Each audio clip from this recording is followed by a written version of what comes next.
पालमपुर से संचालित किया है और पहली दफ़ा ये इलेक्ट्रिक बसेस यहाँ पे आई हैं और 10 बसेस इस लॉट में पालमपुर को पहुँची हैं जो कि यहाँ पे ऑपरेशन करेंगी। और पहली बस हमने माता चामुंडा जी को यहाँ से चलाई है और इलेक्ट्रिक बसेस को हम बिग वे प्रमोट करने जा रहे हैं प्रदेश में और कोशिश हमारी चल रही है कि प्रदेश के नाम के मुताबिक जो है इस प्रदेश को इलेक्ट्रिक बसेस के फ्लीट से जोड़ा जाए।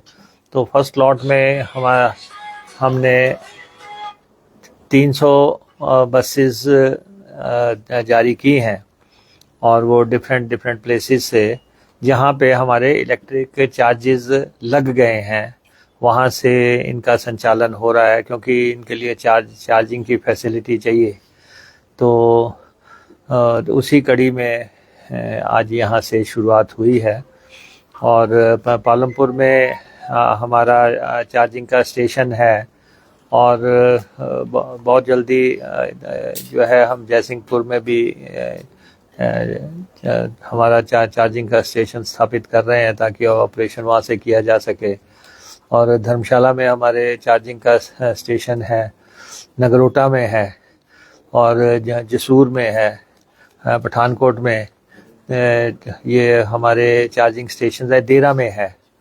तो देरा को भी हमने बसेस प्रोवाइड किए हैं, नगरोटा को भी बसेस प्रोवाइड किए हैं, धर्मशाला को भी किए हैं। तो ये शुरू हो रहा है और ये हमारी बसेस जो हैं 180 किलोमीटर एक बार चार्जिंग से चलती हैं। और हालांकि अभी हमने लॉन्ग रूट्स पे भी इनको ट्राई किया है।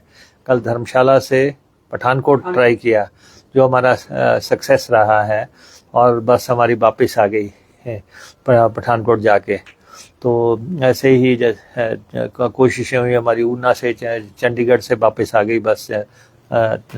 तो हमारी कोशिश हो रही है कि हम हमारे जहां लोकल लोगों को फैसिलिटी क्रिएट हो सके, साथ में हॉस्पिटल्स के साथ इनको बसेस को जोड़ा जा सके। कोई पीजीआई को जाना है लोगों ने, या एम्स को जाना है, या शिमला को जाना है, या फिर टांडा को जाना है।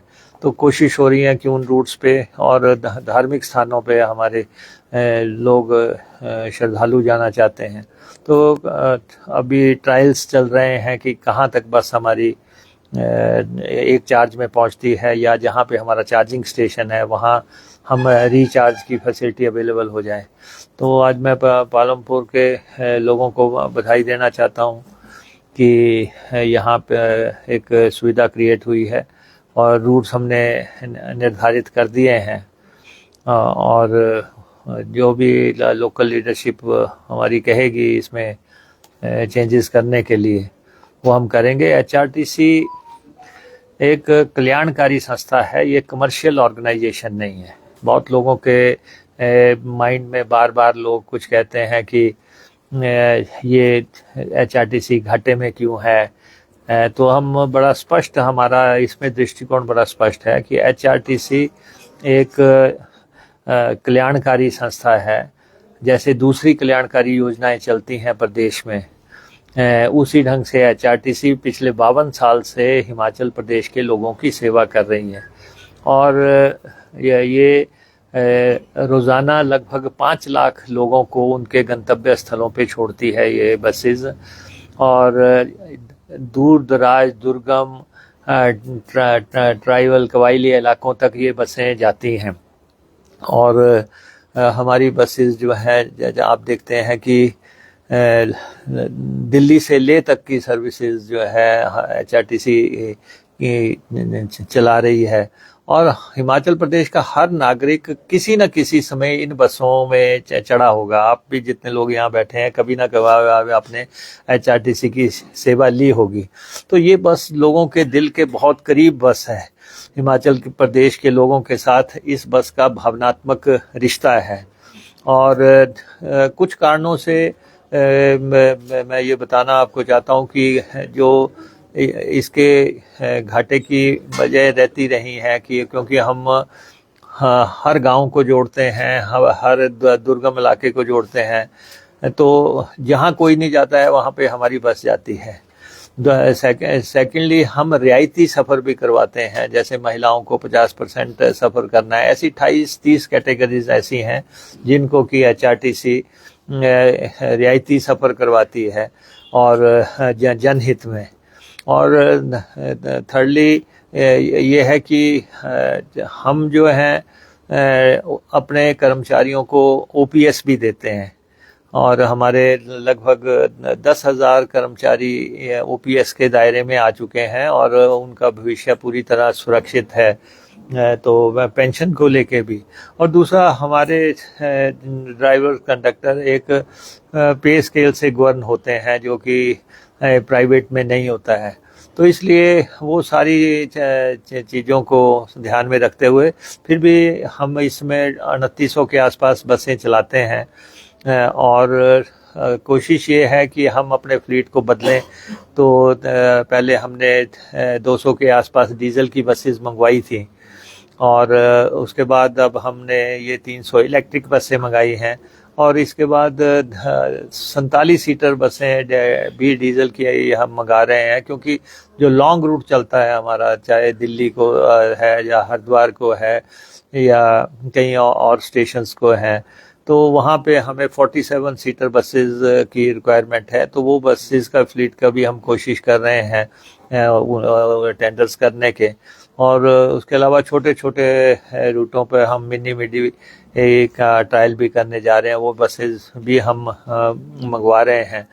और 1000 के आसपास और इलेक्ट्रिक बसेस हम बेड़े में जोड़ने की कोशिश कर रहे हैं और 300 के आसपास बसेस जो कि अपना मियाद पार कर चुकी है, उनको हम बेड़े से हटा रहे हैं, क्योंकि HRTC की बस का फार्मूले के तहत गवर्न होती है। कुछ लोग कहते हैं कि ये बस को क्यों नहीं हटा रहे हैं, उसको क्यों नहीं हटा रहे हैं। तो या तो 15 साल की लाइफ वाली बस हम हटा सकते हैं नए कायदे से, या 9 लाख किलोमीटर जो बस चल गई होती है तो उसको हम हटा सकते हैं। तो वो एक फार्मूला से गवर्न होती हैं बसें। तो कोशिश हमारी है कि हम हिमाचल प्रदेश के परिवहन में, आपने देखा इसमें सब बिल्कुल साउंड नहीं था, अभी आपने बसेस देखी और पास से निकल जाएगी तो आवाज़ भी नहीं करती हैं ये। और तो ये आज हमने प्रदेश की जनता को समर्पित की हैं। पालमपुर और इसके आसपास की जो हमारी सब डिवीज़न है यहाँ की बसें समर्पित की हैं। जैसे ही चार्जिंग स्टेशन और हमारे लगते जाएंगे वैसे वैसे हम बसेस को प्रोवाइड करते जाएंगे। सर, ई बसेस का संचालन जो है वो डीजल बसों के मुकाबले बहुत सस्ता बताया जा रहा है, तो क्या सरकार किराए में भी कटौती करने की विचार कर रही है? नहीं, आपके सामने जो है इतना HRTC का घाटा तो बहुत है, क्योंकि रियायती मैंने आपको 3-4 कैटेगरीज आपको बताई हैं कि हम बसेस को जब चलाते हैं तो हम दूर दराज दुर्गम इलाके तक बसेस चलाते हैं, जो कि हमारे 96% ऑपरेशन जो है घाटे के हैं। तो वो सिर्फ कल्याणकारी कारणों से हैं, ये नहीं है कि जो है हम मुनाफे की दृष्टि से इसका संचालन कर रहे हैं। क्योंकि अगर प्रदेश की जनता पे, मेरा ये मानना है कि अगर प्रदेश की जनता पे को उनके घर पहुंचाने के लिए अगर एक कल्याणकारी सरकार के 100 करोड़ रुपया अगर लग भी जाए महीने के, लेकिन सब जनता जो है अपने घर पे पहुंच जाए, तो इससे बेहतरीन काम नहीं हो सकता। तो इसलिए रियायती सफ़र भी हम करवाते हैं। रियायत पे जो सफ़र है वो सरकार का काम है। सरकार कहती है कि हमें कि आपने रियायती सफ़र करवाना है, तो HRTC उसको आदेश को मानती है। तो उसकी एवज में हम सरकार से ग्रांट लेते हैं कि हमारी अपनी इनकम फ्रॉम ऑल सोर्सेज जितना भी कर लें, हम किसी भी ढंग से हम 75 करोड़ से ऊपर नहीं निकलते हैं, जबकि हमारा खर्चा जो है 150 करोड़ रुपए का चल रहा है।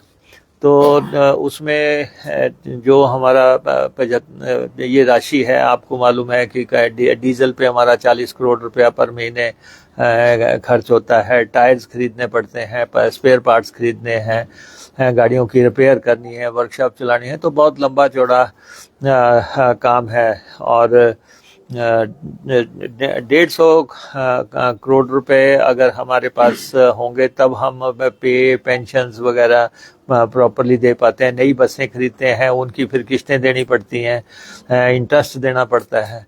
तो इसलिए हम ये समझते हैं कि हम लोगों को बेहतरीन परिवहन सुविधा उपलब्ध करवा सके, वो हमें प्रयास करने चाहिए। एक घाटे से उबारने का काम एक घाटे से उबरना तो बहुत डिफिकल्ट काम है कि मैं लेकिन ये है कि ये बसेस का जो रनिंग का खर्चा है उसमें कमी आएगी, लेकिन लॉन्ग रूट पे तो हमें डीजल बसेस ही भेजनी पड़ेंगी। वो उसके लिए 47 सीटर बसेस की डिमांड रहती है। और लॉन्ग रूट पे जो जितने भी हर जगह हर एमएलए की कोशिश होती है कि उसकी कॉन्स्टिट्यूंसी से लॉन्ग रूट का संचालन हो। तो हम डेमोक्रेटिक सेटअप में रहते हैं, तो जो हमारे एमएलए कहते हैं, कोई कहता है, अभी भी जैसे मैं पालमपुर आया तो बहुत लोगों की बात थी कि इस बस को 4 किलोमीटर आगे बढ़ा दो, इसको 5 किलोमीटर आगे बढ़ा दो, इसको उस पंचायत से निकाल दो। तो ये लोगों की मांग रहती है। तो लोकतंत्र में हमें चुने हुए प्रतिनिधियों की मांग को भी सामने रख के फैसले करने पड़ते हैं। जिस तरह सर ट्रायल बेस पर धर्मशाला से पठानकोट बस गई है, उस तरह से क्या पालनपुर से भी ट्रायल बेस शुरू किया जाएगा? नहीं, देखिए ऐसा है कि हमारी ये बस जो है 180 किलोमीटर के आसपास चलती है, लेकिन अब जैसे ऊना में हमने ट्रायल किया तो हमारी वो बस जो है कंपनी ने हमें 180 पे दिया, लेकिन वो बस हमारी 270 किलोमीटर चली है एक ट्रायल में। तो ऐसे ही जो है ये जो हमारी धर्मशाला वाली बस है, ये 180 को पार करके निकल आई है। तो ये लोकल हमारे डीएम्स पे, आरएम्स पे डिपेंड करेगा कि वो लोकल लीडरशिप से बात करके वो ट्रायल्स करे कहाँ तक हमारी बस जा सकती है। क्योंकि इसमें ऐसा है कि कंपनी ने हमें 180 किलोमीटर दिया है, कहीं बस खड़ी हो जाएगी तो कल आप करने लग पड़ेंगे, देखो जी नई बस आप गई तब फलां हो गई। तो थोड़ा गुंजाइश आप भी हमारे साथ रखा करो कि ट्रायल भी करने दो थोड़ा बहुत कि कहाँ तक हम पहुंचा सकते हैं, कहाँ चार्जिंग का हमने 110 करोड़ रुपया खर्च किया। हम चार्जिंग स्टेशन थ्रू आउट पूरे हिमाचल में स्थापित कर रहे हैं। जहाँ जहाँ चार्जर लगते जाएंगे फिर हमारा रनिंग स्मूथ होती जाएगी। सर क्या इसके स्पेयर पार्ट्स हिमाचल में भी बनेंगे सर? आप जो मंत्री भी रहे। नहीं, देखिए आपकी सूचना के लिए मुताबिक इसमें कोई पार्ट नहीं है, ये बैटरी संचालित व्हीकल्स हैं और 12 साल का इसका संचालन जो है वो कंपनी के पास ही है। पहले जब एक बार आई थी बसेस, उसमें इनको संचालन का काम प्रॉपरली नहीं दे पाए थे। अब इस बार हमारा एग्रीमेंट बड़ा क्लियर है कि 12 साल तक बसेस का रख रखाव संचालन जो भी है वो सारा कंपनी देखेगी। तो इसलिए इसमें ना तो स्पेयर पार्ट का कोई झंझट नहीं है और जो भी रिप्लेसमेंट्स होनी है वो सारा उस कंपनी को करना है। सर आरटीआई से कुछ रूल्स बन गए हैं, उससे लोगों को बड़ी असुविधा हो रही है। नहीं, ऐसा है कि ये भी एक बहुत लंबा चौड़ा सब्जेक्ट है, क्योंकि ये जिन बसेस पे आए 10 रुपये है, 15 रुपये है, अब जिन पे हमारी कोशिश है कि रूट इस ढंग से निर्धारित हों जिसमें कि सवारी हमें मिले। सवारी हमें कई जगह बिल्कुल नहीं है और वो बस चल रही है और काफ़ी समय से वो उन बसों का प्रचलन था, लेकिन अब हम रूट्स का निर्धारण कर रहे हैं द्वारा से, ताकि बस हमारी जहाँ से भी जाए वो हमारी लोड हो सके और उसको सवारी मिल सके। और दूसरा जो लॉन्ग रूट की बस है, गांव वाले चाहते हैं कि लॉन्ग रूट की बस जो है गांव से घुमा दी जाए। जो सवारी है वो कहती है कि हमें शॉर्टेस्ट रूट से आप दिल्ली लेके जाओ, शॉर्टेस्ट रूट से चंडीगढ़ लेके जाओ। और मैं समझता हूँ कि सवारी की ये मांग जायज़ भी है कि वो क्यों जाए गांव होती हुई और गांव में ही उनका पहला 1.5-2 घंटा लग जाए। तो वो सारा रैशनलाइज किया जा रहा है और मैं आपके प्रेस से भी ये आग्रह करूंगा कि एचआरटीसी के काम को देखते हुए और उसका जो प्रदेश के हित में जो काम कर रही है, आप लोग भी सहयोग करें। और एचआरटी, क्योंकि यहाँ पे ना तो रेल मार्ग हैं, ना यहाँ पे हवाई मार्ग हैं, और यहाँ पे एकमात्र साधन जो है वो बस मार्ग है। तो बसों के इस एचआरटीसी को स्ट्रेंथन करना ये सब प्रदेश के हित में है। सर, राजनीति की बात करें तो सुधीर शर्मा जो विधायक हैं धर्मशाला, उनकी और मुख्यमंत्री के मध्य जो राजनीतिक अदावत है वो तीखी और कटु होती जा रही है, किस तरह से देखते हैं आप? नहीं, देखिए, हमने कल भी कहा कि राजनीति में हमें हम किसी न किसी विचारधारा से आते हैं या हम किसी न किसी एजेंडे पे चुनाव लड़ते हैं। तो राजनीति का मेन फोकस जो है विचारधारा और एजेंडा होता है। विकास का एजेंडा है, कल्याण का एजेंडा है, गरीब की सेवा का एजेंडा है। और मैं समझता हूं कि राजनीति में चरित्र हनन की कोई गुंजाइश नहीं है। वो चाहे कोई भी दल विशेष हो, वो अपना एजेंडा जो है विकास पे केंद्रित करे, फोकस करे। हम 2-3 बातें मैं ये कहना चाहूँगा, ना तो हम चरित्र हनन की राजनीति में विश्वास करते हैं, ना हम साजिश की राजनीति में विश्वास करते हैं, और ना ही हम ऐसी कोई धारणा हो जिससे कटुता पैदा होती हो, समाज में पैदा होती हो, उस पे हम जो जिनको कहते हैं अप्रासंगिक मुद्दे, नॉन इश्यूज, प्रदेश का ध्यान डाइवर्ट हो जाए नॉन इश्यूज की तरफ से और विकास से हट जाए, कल्याण से हट जाए, गरीब की सेवा से हट जाए, ऐसी राजनीति में हमारा विश्वास नहीं है। प्रदेश की कांग्रेस सरकार जो है कांगड़ा जिले की ओवरऑल डेवलपमेंट के लिए काम कर रही है और बहुत बड़े बड़े फैसले कांग्रेस की सरकार ने किए हैं। जैसे यहाँ के टूरिज्म को प्रमोट करने के लिए यहाँ हमने 4,000 करोड़ रुपया अब तक हम एयरपोर्ट पे खर्च कर चुके हैं, और जब ये एयरपोर्ट फुल फ्लेज्ड स्थापित हो जाएगा, यहाँ की इकोनॉमी में आश्चर्यजनक बदलाव होगा। ये आप सब लोग मानेंगे कि क्योंकि यहाँ पे 5 स्टार्स की चेन्स यहाँ पे स्थापित हुई हैं। महामहिम दलाई लामा जी की वजह से ये जिला अपने आप में महत्व रखता है और इसलिए हम हवाई अड्डे पे इन्वेस्ट कर रहे हैं। फिर प्रदेश का जो सबसे बड़ा जू जो बन रहा है, जो वो 500 करोड़ रुपए की राशि पार करेगा, वो भी यहाँ पे स्थापित हो रहा है। एक दर्शनीय स्थल जो है यहाँ पे लोगों के पास जाने के लिए अवेलेबल होगा। यहाँ के जो धार्मिक स्थान है, खास तौर पे माता ज्वाला जी का, चामुंडा जी का एंड ये कांगड़ा माता जी का, और ये इन स्थानों पे लोग आना चाहते हैं, तो उसके लिए हमें किस ढंग से लोगों के लिए सुविधा कायम करनी है। दूध का सबसे बड़ा प्लांट जो है यहाँ पे स्थापित हो रहा है और उस पे भी हम 350 करोड़ रुपए खर्च कर चुके हैं। और फिर उसके बाद फीना सिंह का जो हमारा डैम है वो 12 साल पहले 300 करोड़ रुपया खर्चने के बाद खड़ा हुआ था, 12 साल से, और उसके लिए अब हमने प्रयास किया। बाकी 350 करोड़ रुपए का प्रोविजन अब हुआ है, तो वो बन के तैयार हो जाएगा और इलाके की बेहतरी के लिए वो काम करेगा।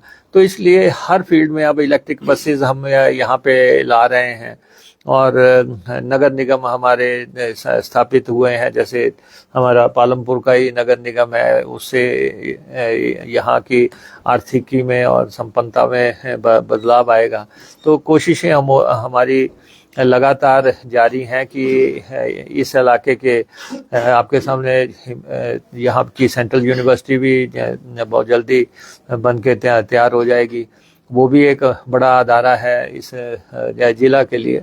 तो जिले में ओवरऑल विकास को हम कैसे केंद्रित करना है, हमारा ध्यान वहाँ पे है और सरकार का कोशिश कर रही है कि किसी भी ढंग से हम अपना फोकस जो है मुख्य मुद्दों से ना भटकाएं विकास से ना भटकाएं, कल्याण से ना हटाएं और गरीब की सेवा से। हमने ओपीएस जैसी बड़ी सौगात जो है हिमाचल प्रदेश के कर्मचारियों को दी है। ओपीएस आपके सामने कांग्रेस ने अनाउंस की थी और भारतीय जनता पार्टी का आपको एजेंडा पता है कि ओपीएस के बारे में उनका क्या मानना है। पूर्व मुख्यमंत्री जयराम ठाकुर जी ने स्पष्ट तौर पे ये ऐलान कर दिया था कि हम ओपीएस नहीं दे सकते। अब भी जब भी जयराम जी प्रेस कॉन्फ्रेंस करते हैं ये तो कहते हैं हम ओपीएस के विरोधी नहीं हैं, लेकिन ये नहीं कहते कि हम ओपीएस को चालू रखने के लिए पक्षधर हैं।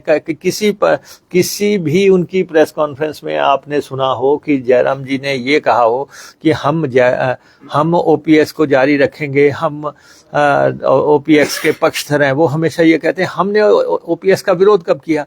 ओपीएस का विरोध करने का क्या है कि आपने ओपीएस दी नहीं। हमने कहा कि हमारी सरकार ओपीएस देगी जब हम ऑपोजिशन में थे, उसमें हमने ऐलान किया जब ओपीएस का आंदोलन चल रहा था। और जयराम जी ने तो ये कहा था कि भाई जो भी ओपीएस चाहता है वो चुनाव लड़ो और अपने एमएलए बनो, एमएलए को मिलती है पेंशन, आप ले लो पेंशन, लेकिन कर्मचारी को ओपीएस नहीं हम देंगे। उनका स्पष्ट स्टैंड था जो आज दिन तक कायम। उनकी पार्टी की भी केंद्रीय सरकार के स्तर पे ये बिल्कुल स्पष्ट है कि ओपीएस नहीं देनी है। और वो पिछले दिनों जब उनका शीर्ष नेतृत्व जगत प्रकाश नड्डा जी यहाँ पे आए और नड्डा जी ने आके स्पष्ट कर दिया कि हमारी तो नीति नहीं है ओपीएस देने की, और उन्होंने कहा ये जयराम जी को भी पता है। तब जब नड्डा जी कह रहे हैं कि हमने ओपीएस नहीं देनी है और जयराम जी कह रहे हैं कि हमने ओपीएस के लिए इनकार नहीं किया लेकिन हम देंगे भी नहीं, तो इसलिए हमने ओपीएस दिए है। और जो लोग ये कहते हैं कि जी कांग्रेस सरकार पता लगवा रही है कि ओपीएस का क्या विकल्प है, कोई सरकार पता नहीं लगवा रही है। सरकार का कोई मतलब नहीं है कि ओपीएस में किसी भी स्तर पे हमने कहीं भी नहीं कहा है कि हम ओपीएस को बदलना चाहते हैं। कांग्रेस है तो ओपीएस है। और प्रदेश के कर्मचारियों का बुढ़ापा सुरक्षित रखने के लिए हमने ये शुरू किया है। कल तो हमारे नेता जो पार्टी के हमारे नेशनल प्रेसिडेंट है खड़गे जी ने वो उत्तराखंड के लिए भी अनाउंस कर दिया। तो ये कांग्रेस पार्टी की नीति है। हमने अपने कर्मचारियों को जो दिया है हम, और प्रदेश के कर्मचारियों को भी ये जान लेना चाहिए कि भाजपा से दूरी बना के रखें, ये ओपीएस बंद करने वाले लोग हैं। सर जैसे वर्तमान सरकार के 13-14 महीने बचे हैं अभी, तो अभी जो मंत्रिमंडल विस्तार और उसमें हम विधायक शिवपाल को भी देखेंगे। नहीं, देखिए मंत्रिमंडल का विस्तार करना मुख्यमंत्री जी का विशेषाधिकार है। किसको मंत्री बनाना है किसको नहीं बनाना है ये मुख्यमंत्री जी का। एक मिनट आप बताइए। ऐसा है कि बुटेल परिवार की महत्वता प्रदेश के सब राजनीति के लोग जानते हैं, हाईकमान भी जानता है कि, और बुटेल साहब स्पीकर रहे हैं, बड़े बुटेल साहब, और मंत्री रहे हैं और लंबे अरसे से जो है इस परिवार ने यहाँ पे विकास के एजेंडे को आगे बढ़ाया है। पालमपुर के चप्पे चप्पे पे जो है इनका नाम रोशन है। और बुटेल जी को मैं बधाई देना चाहता हूँ कि इन्होंने नगर निगम का चुनाव जीता और थंपिंग मेजॉरिटी से जीता। तो इसलिए मैंने कहा कि हम विकास की राजनीति करते हैं, हम कल्याण की राजनीति करते हैं, और उस एजेंडे को हमारे चाहे यहाँ मंत्री जी बैठे हैं ये भी जो है विकास के एजेंडे को परसू कर रहे हैं, यहाँ चाहे बुटेल जी बैठे हैं ये भी विकास के एजेंडे को परसू कर रहे हैं। तो इसलिए ये मसला हमारे समक्ष नहीं है।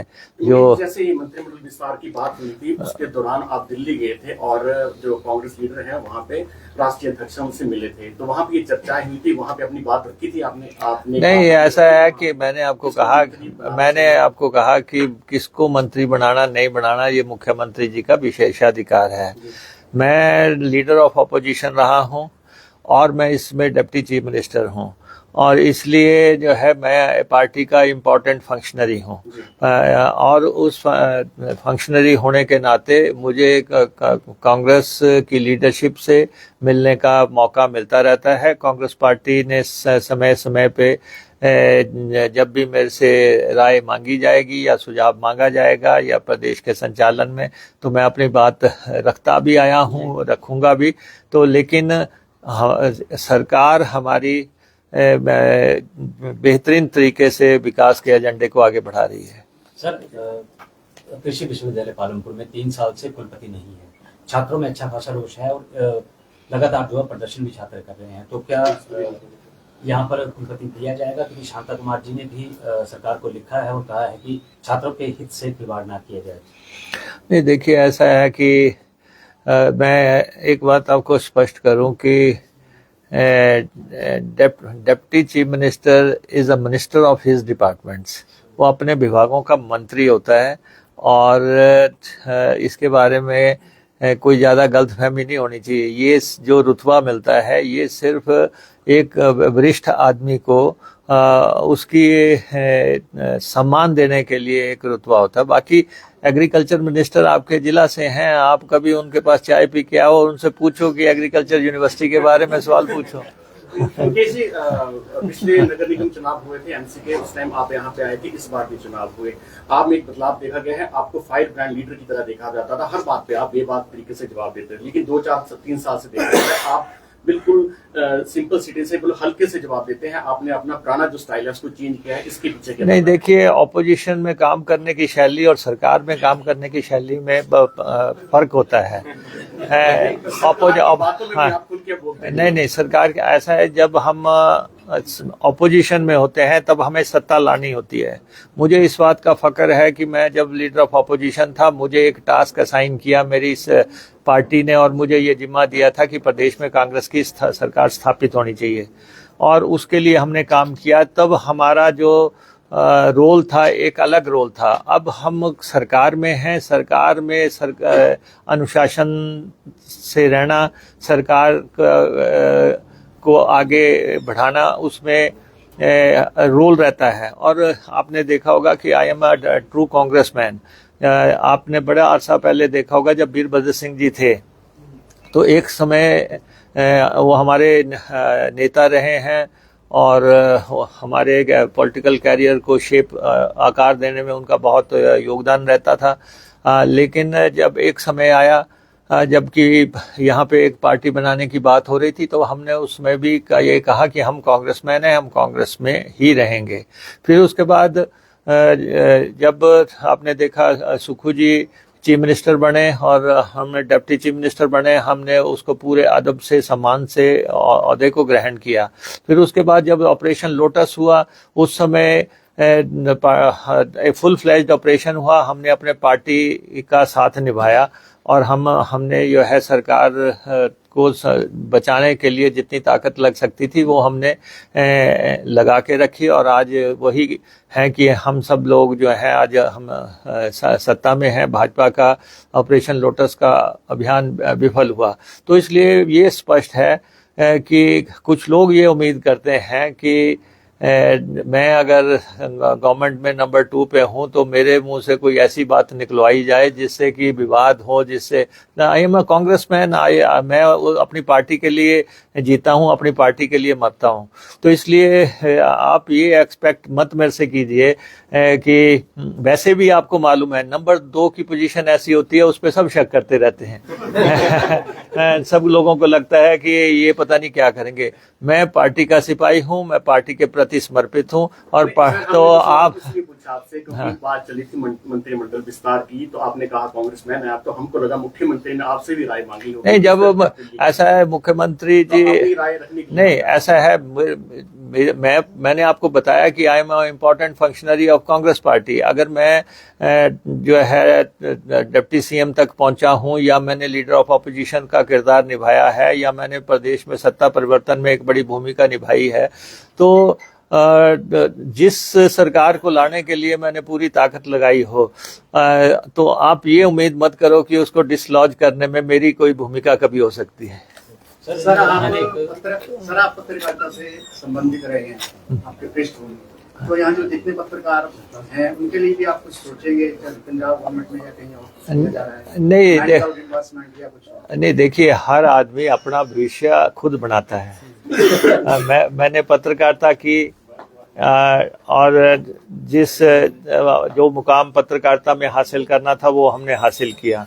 उसके बाद हमने राजनीति की, और राजनीति में उस समय जब लोग कहते थे कि अगर पत्रकार को कोई राजनीति करनी चाहिए तो उसको नॉमिनेशन की राजनीति करनी चाहिए, या वो कहते थे कि इनको जो है राज्यसभा का रास्ता देखना चाहिए, इनको चेयरमैनियों का रास्ता देखना चाहिए। तो हमने इलेक्टोरल पॉलिटिक्स का रास्ता दिया।